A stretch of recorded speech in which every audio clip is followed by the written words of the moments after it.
Welcome to Channel Edge, the podcast where channel leaders share success strategies, best practices, and emerging trends. Brought to you by 360 Insights, the channel success platform. Welcome, everybody, to another episode of Channel Edge, 360's view into everything channel. I'm your host, Stephen Kellum.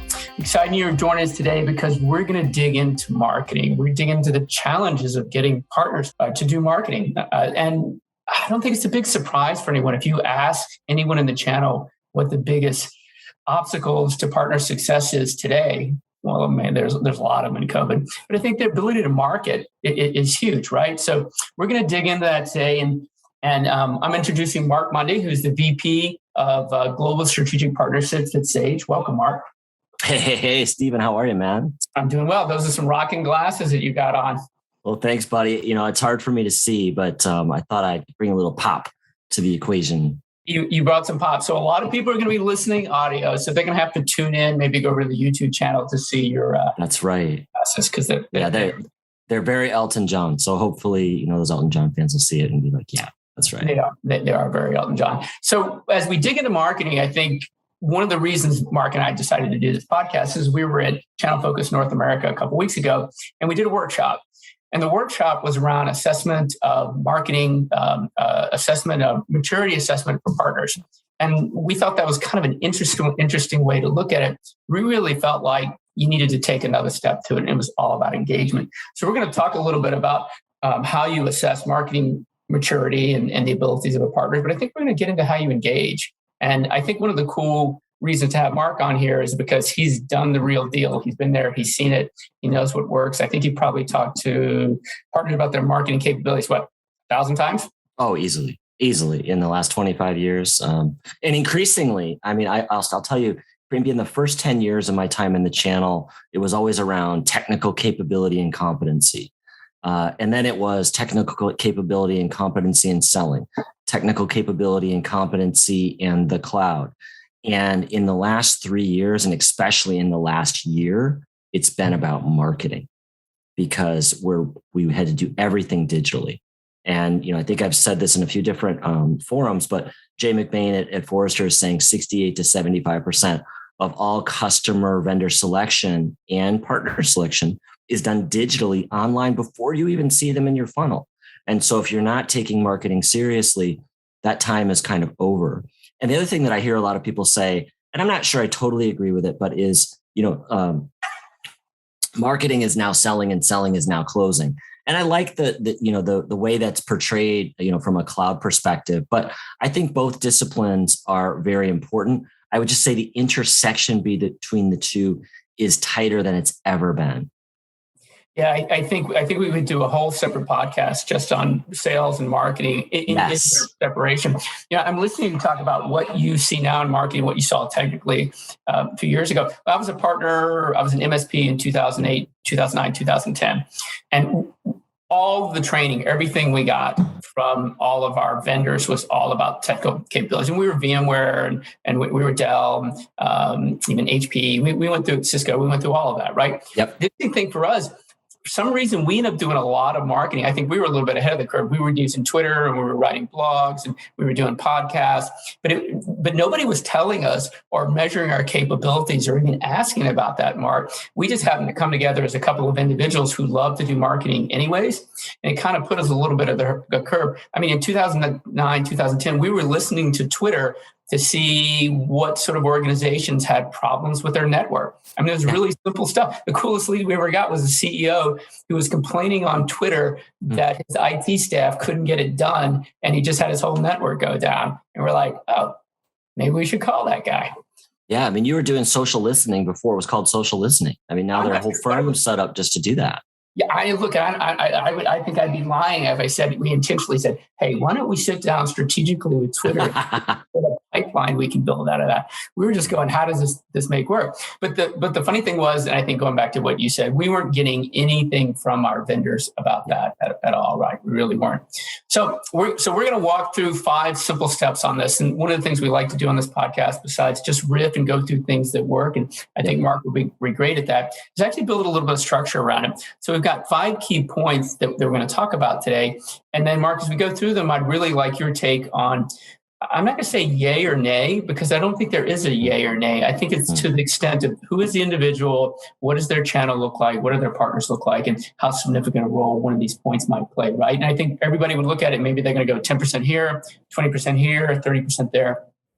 But I do like the fact that it's organized pretty nicely. Yeah, perfect. Love it. That workshop was a lot of fun. We got to do it outside in San Diego. Very cool. Oh, sorry, it was Orange County, looking out over the ocean, and it was really nice. Socially distanced in a great way, but doing it outside. And the only bad part, I guess, was the whiteboard kept fluttering because we had like one of those flip charts, and the wind was blowing. We were trying to hold it down. That was very funny. No, it was pretty cool. I've got to say to you, I think Mark and I have done a lot of workshops with Channel Focus North America. Call out to Rod there, and it was very, very nice. Doing it outside just changed the whole dynamic. It did. It makes me want to do these sort of, oh my gosh, we can do channel marketing camping events. We can't do camping. We're going to have to do glamping, okay? Right. Well, I mean, it is a very precise type of weather. I mean, there in Dana Point, it was so lovely. It was a bit chilly. They had the heaters out, but there was something unique about being outside in the sunshine and kind of talking through it. And I have to give a shout out, not just to Rod, but also the attendees. I learned a lot in that session. And that community continues to amaze me in terms of the level of engagement, especially that was my first event coming out of the pandemic. And they did a really good job of making sure that we were all safe. So that was pretty cool.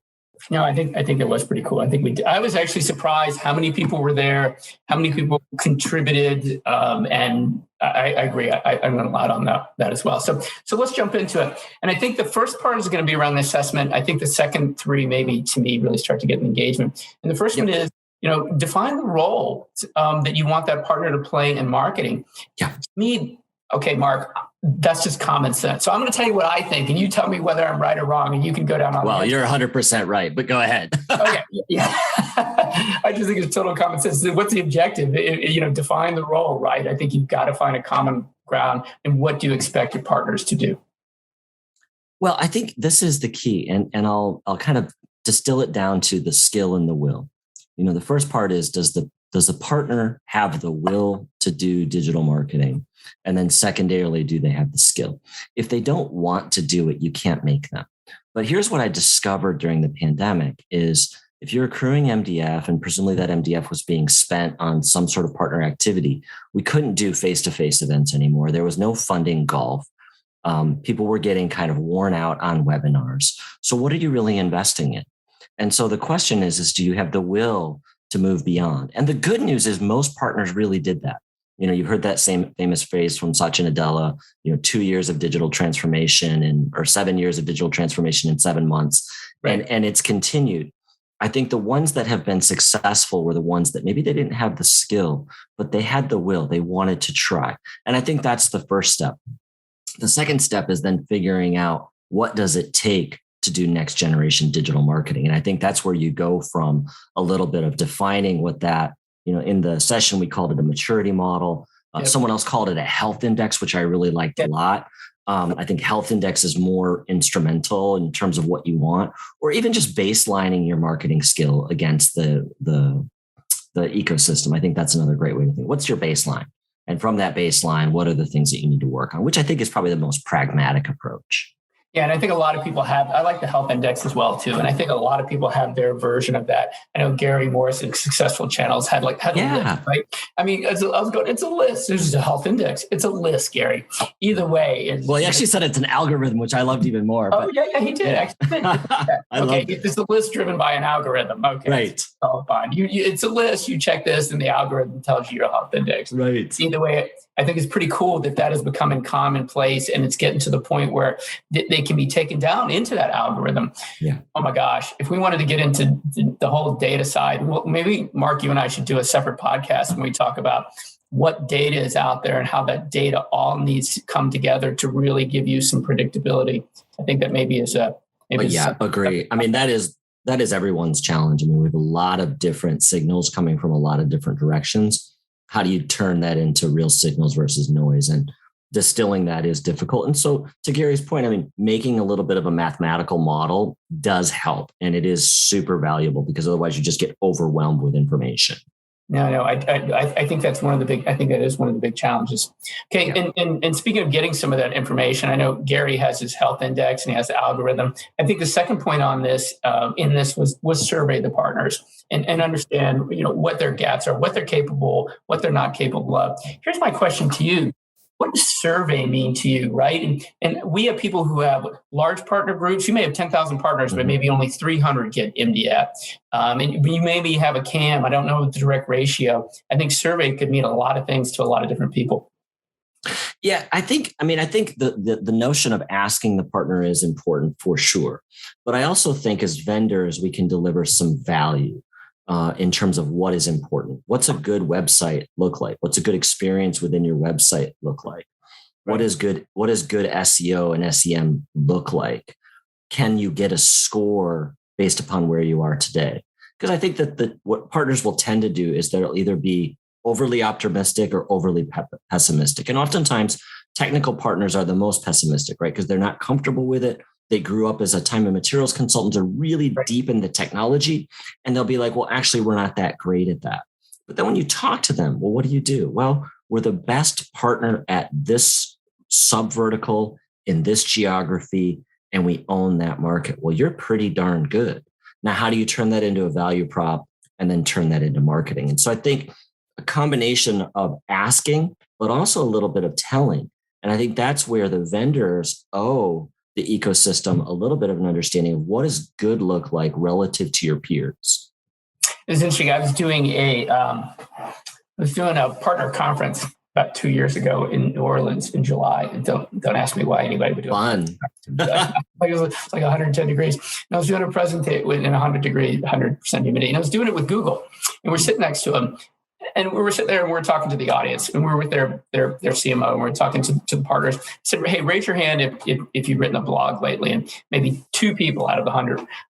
Raise your hand if you do news. Like we were going down the thought leadership side. Yeah. And I think this is what you were talking about. And they were very, very conservative about what we're doing. And we're going, oh my gosh, nobody's doing anything. We got together in small tables afterwards, Mark, and we found out these partners were doing way more than they thought. They were trying to figure out, how do I project that? They weren't used to even being asked these questions. And we actually found out several of them were much better than what we thought. Yeah. And I think that's also true. I mean, what you'll find is most partners really do have great stories. They're in business for a reason, and they really understand their customer incredibly well. Now, what they may have are things like really deep case studies, but are they getting surfaced on their website? Have they chose the right keywords? Are they tracking it in a meaningful way? Do they have snippets to video? Do they have a closed loop process? Is it rendering in the right way for that particular browser? It's all the little details. Generally, what I find is the stories are really good. How people get to those stories is the difficult thing. If it's the 10th click on your website to get the case study for that industry vertical, that's probably not going to work because people are doing natural search. I'm light manufacturing in the upper Midwest, and I have an inventory control problem that looks like this. And they're kind of looking at it that way. And you probably have a case study, or a partner might have a case study on that. But surfacing it in a way, that becomes the magic of what the marketing assessment might look like, of how easy is it to get to that content. Yeah, and we, believe me, it was interesting doing this with Google, because a lot of conversation went SEO versus SEM, right? Yep. How much of this is organic? How much is paid? And it was interesting, as you were saying, so many of those partners had great case studies, had great voices inside their organization. The question was, how do you get it? For instance, it's one really simple idea, and this is when you bring value. Somebody said, well, look, if you don't write, hire a ghostwriter for $2,000 a month. This is not crazy. And don't expect your CMO or your CFO or somebody great story at your partner to always, they don't have time to write. Write it for them. Have someone interview. It's cheap. And the organization that I was at this partner conference was very good at that conference and was prepared to bring that knowledge base and those suggestions to those partners who had those stories. And it turned out really, really positive. But you're right. They showed up willing to listen, and they also had a game plan to start to build a training program for all this sort of stuff too, which sort of leads into the third point is build a training program. And I think I think I know what a training program is because we do a lot of incentives around training programs. And I've got a pretty simple marketing certification I can talk about, but what does that mean to you? Well, I just kind of going back to what you were just mentioning. I think the trick is, here's what I see partners do often is they are the number one partner for vendor A in food, and they buy all the vendor keywords or they align to the vendor keywords. That's probably not an effective use of the money because there's a bunch of other guys out there saying that I'm the number one partner in vendor food. Again, I think this is where the first thing you want to do is figure out how you articulate your value prop. I'm the best partner in this geography for this type of technology. I'm the best vendor in this geography for this vertical or sub-vertical or micro-vertical. I have experience in your industry. Too often, what I think partners end up doing is they want to not miss an opportunity. And so they're afraid if they say, oh, I'm specific to farm implementation services or something like that, that they've somehow boxed themselves out. But the reality is, if that's their core business, they can move into adjacency easier than being completely horizontal. So to net that out, I would just say the first thing is when you're thinking about the website, and it's not just about the website, but the website becomes the landing page for all of your digital experience. Right. Think about what you want to portray yourself as. And it might be great if you were the partner of the year for vendor X, Y, and Z. Please do say that, but then make sure that the double click is in there of how you serve the customers. That's what customers want to know. They want to see customers that look like them with similar problems and that you're articulating how you solve those for them. Yeah, we were in Napa or we were in Sonoma, so we got into the wine. Well, one. Okay, I'd love to say that when we first started that we really knew the wine vertical and what they needed. And what we knew is we loved wine and we really wanted to have some great wine clients. So we came with passion and we came with heart, and we learned how to build our website because you're exactly right. You know, wineries is really simple. People think Napa is this kind of high-end place. It's got some places, but they're farmers. Right. These people are farmers, right? They're growing a product. They're working hard on this. And so we really had to learn what was important to them, and it had to be at the forefront there. Same thing, that the right keywords, but the right message really had to be there. We need to make sure that we really had that vertical done well. Yeah, I heard a story about a winery, and we were talking about sensors. And, you know, if you're running a corn farm in Nebraska or Iowa, you can have a rainfall sensor every couple of, rows across. But in a winery, you may want to have a moisture sensor every 6 to 12 feet. And it's very specific. And again, that's where a partner will know that. And then people will be looking for that level of expertise. So that's an example of, just because you might be in farming, you may not be good at wine farming because it's very different based upon moisture content. So that would be one of those examples of where, if that's what you're good at, say it, and say it loud and proud and be really clear, because the customer will appreciate it. Oh, I don't have to educate you on my industry. I also think that if you can get into something like that, which is very deep, it's agricultural, but it's very deep. It also allows you, if you can get as deep as possible, you can work backwards to those adjacencies. Yeah. And you can start, grapes or other agricultural pieces off that. Maybe actually become a little bit simpler, right? Get in the most sophisticated side, learn how to market that, and you can sort of play off that as you were talking about as well. Yeah. And the other cool thing is, the nice thing is that increasingly customers are looking for packaged offerings. So, everything doesn't have to be bespoke. So as you think about it, I have a medium-sized winery. I mean, this is a very specific thing, but I have a medium-sized winery offering that looks like the following. And it's worked in companies that look like you. Customers will be more receptive to that than they have been in the past. In the past, we've sort of ginned these things up to be time and materials and very bespoke and very customized to a specific environment. But increasingly, customers are looking for speed and agility and a faster time to return on marketing or return on that investment. And so if you can show them that you've done it before, and yes, you may have to innovate or differentiate 10 or 15% for their specific business, that's another great way where now you're not just offering the vendor service, but you're actually packaging up your service as a product. Yeah. So the next one is build a rewards program on this training. But before we get there, I kind of want to go back to the training piece a little bit. I don't know if I've showed you. So we've got a pretty interesting marketing certification program that we've done for a while. And the reason we've done it is because we run the incentives. We're not a marketing certification organization, but we've helped organizations, vendors build these programs to put the right rewards around them. And it's kind of got a cool matrix, right? And I can send this to you, Mark. I don't think I've ever shared with it. Glad to share with anybody out there as well. So on the left-hand side, you can put the marketing activities, right? You've got landing page, email, content syndication, and say event on the left-hand side. And above it, you're going to have learning metrics, create metrics, and share metrics. And you just go, all right, if I want to do a landing page, pass a quiz, an incentive center quiz poster with training materials, and then you have a reward underneath it. And I think it's really easy if you teach the partners about marketing to learn something new, right? Learn about what they need to do on the website, then create something and reward them, then create something on the website, create something we were talking about, right? Create that value and then reward them. And then you get them to start to share it, right? And they start to put it out, send out emails, start driving people to the website, start to get some responses on that. And those are three very, very different places that you can offer rewards. And maybe the reward is 25% for the learn metric, 25% for the create metric.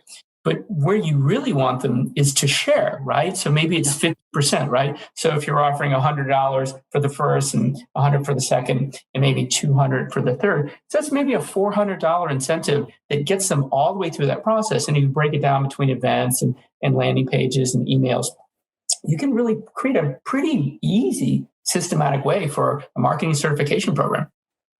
Yeah, I think that's the trick. I mean, I think having something where it's shared success. And, it used to be that we would draw a line specifically to, let's say, deal registration. Everything was about deal registration. And that was the top of your funnel effectively. What we're doing in this scenario, as you've described it, is we're just going a few steps back into the equation and saying, how do we take these activities that are ultimately going to land in a qualified lead, which will then become a deal registration. And so we're just looking a little bit to the left or a little higher up in the pipeline to understand how did we actually create that deal registration. So it's not a new motion. It's just a step in advance of that. No, I agree. It's if we're, those are listening can't see my hand, but you can. Right. I'm doing the same thing. Right. Come on. I'm trying to show Mark it's a funnel. It's just a bigger funnel. And I think it becomes awareness, right? It's all the way at the top. And I think getting partners, I think awareness, they're not very good at demand generation. Maybe they're okay at sales. They're learning on the demand generation side. But I think on the awareness side, that's the trust you were talking about. They've got a great story. How do I build that awareness? How do I learn to share at the very, very top of the funnel? And then I think the other side of it is it comes down to that funnel. How do you get them to start to, take a flywheel at her? As Heather Margolis is always talking to me about a flywheel, right? It's not a funnel for you, and it's a flywheel.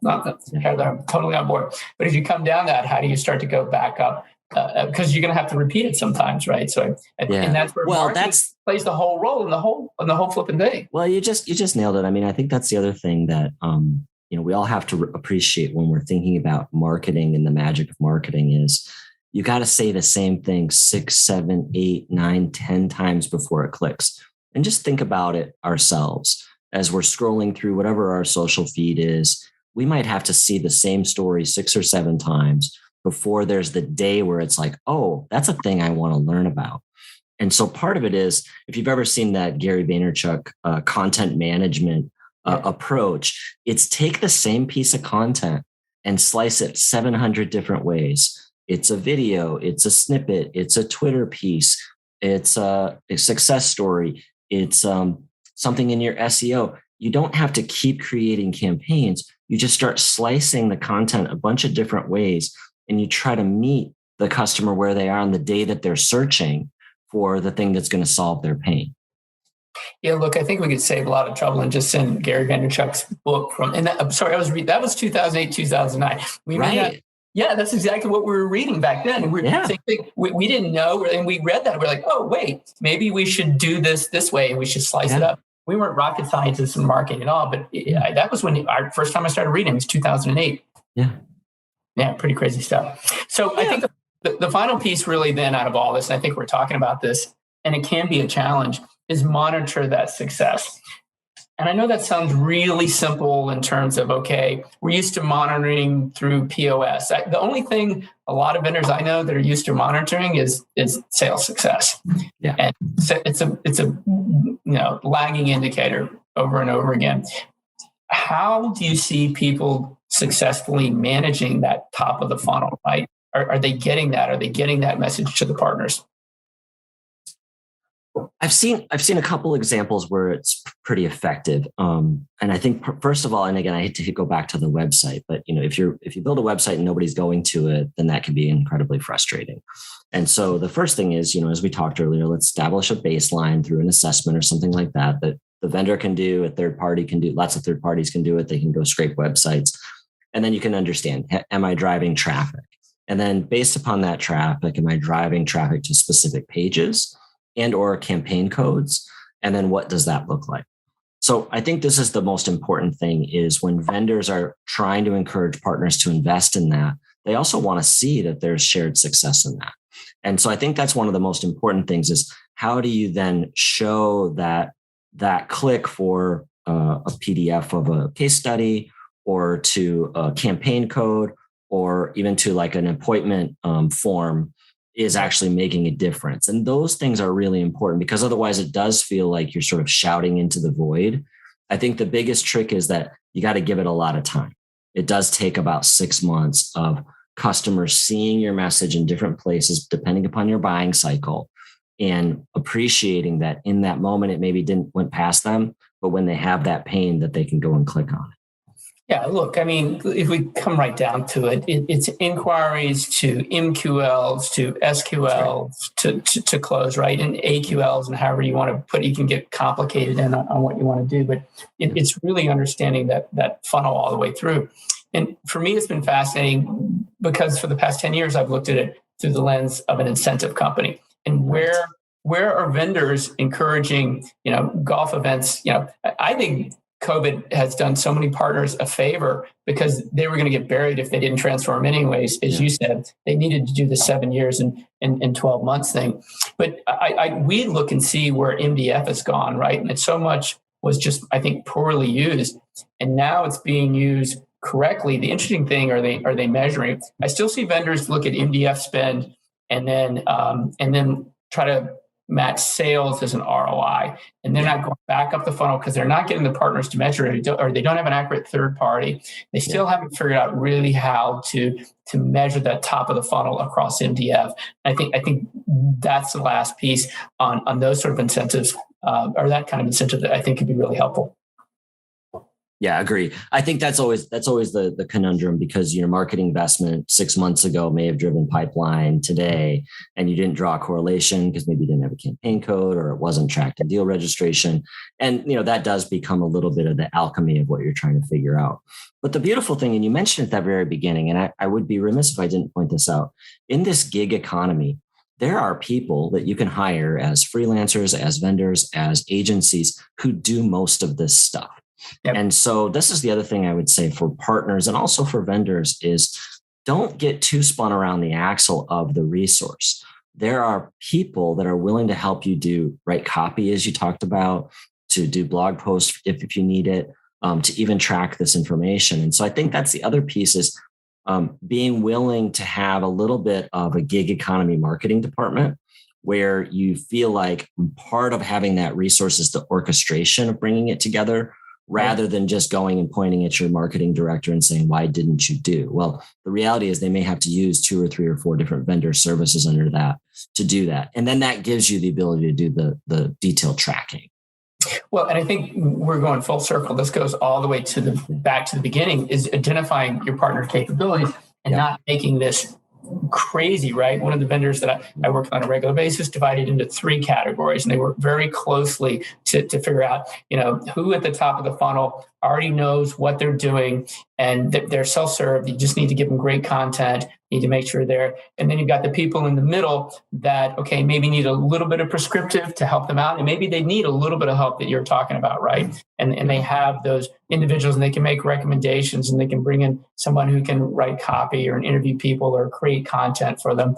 And then you have the bottom group that, honestly, Mark, you have to decide, what do you want to do? And this is where through partner marketing automation comes in, right? And you're going to have partners, and maybe they're a partner you want to keep for a reason. And reality is they're going to create a list. They're just in the short part. You need to either jettison them or you need to get them through partner marketing automation, something to make that done. And this organization does a really good job of identifying those three and paying attention. And the funny thing I asked him, Mark, I'm curious. I asked him, I said, is your goal to get those partners to move up? Are you totally fine where they are? Are you spending any time trying to get those people at the bottom to the middle and the middle to the top? And that was an interesting reply. Yeah, I mean, I think, historically, we've always tried to move the silvers to gold and the golds to platinum. And that was an idea that was important. But I think part of it is just understanding what the partner wants to do with their business. It's a very mature adult conversation that we can all have.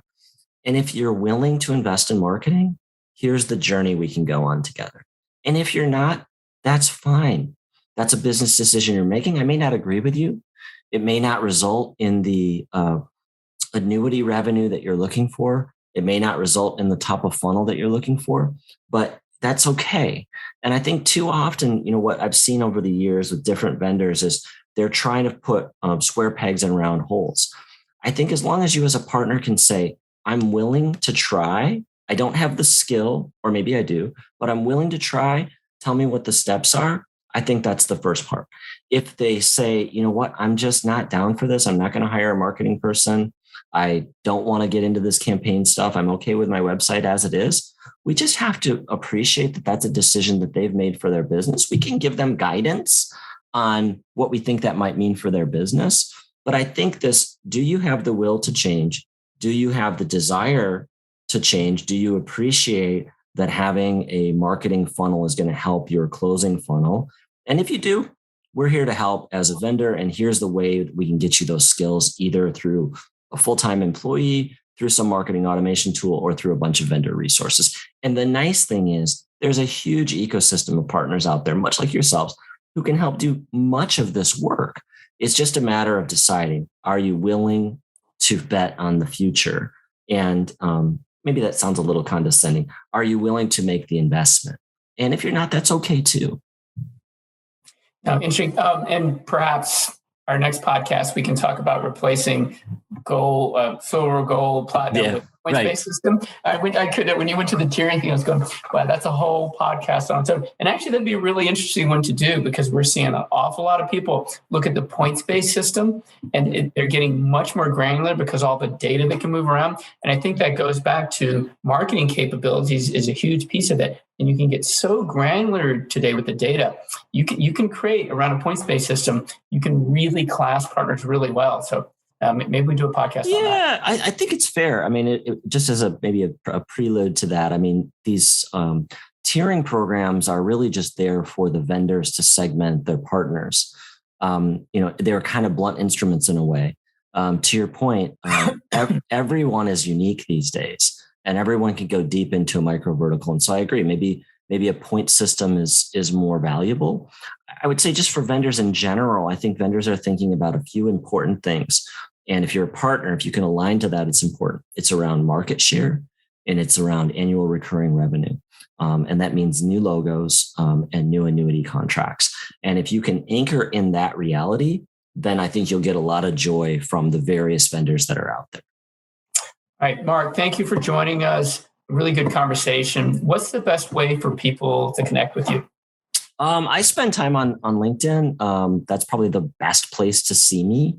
I have a lot of passion for helping others, and I'm a big believer in resting and recharging. And so you'll see me post a little bit about that as well. And I think, I love the hustle culture, but I also think we all owe it to ourselves to take care of ourselves and our people so we can take care of our families.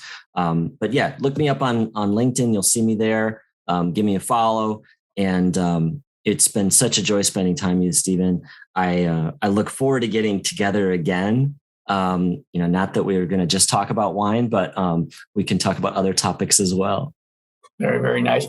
Once again, thanks, Marc. I really appreciate it. Listeners, thank you for joining us today. If you've got feedback, we'd love to hear from you. Feel free to reach out to us at channeledge@360insights.com. We appreciate it. Please feel free to share this. If you enjoy this, please share it with your colleagues, wherever you get your great content, whether it's Apple or Stitcher, wherever that is. We really appreciate you listening. So once again, everybody, have a great day. Thanks, Stephen. Really appreciate it. Thanks, everybody. Thanks for listening to Channel Edge, brought to you by 360 Insights, the channel success platform. Subscribe now on iTunes, Stitcher Radio, and Google Play, and you'll always be the first to access new episodes where channel leaders share success strategies, best practices, and emerging trends. For bookings, feedback, questions, or comments, feel free to email us at channeledge@360insights.com.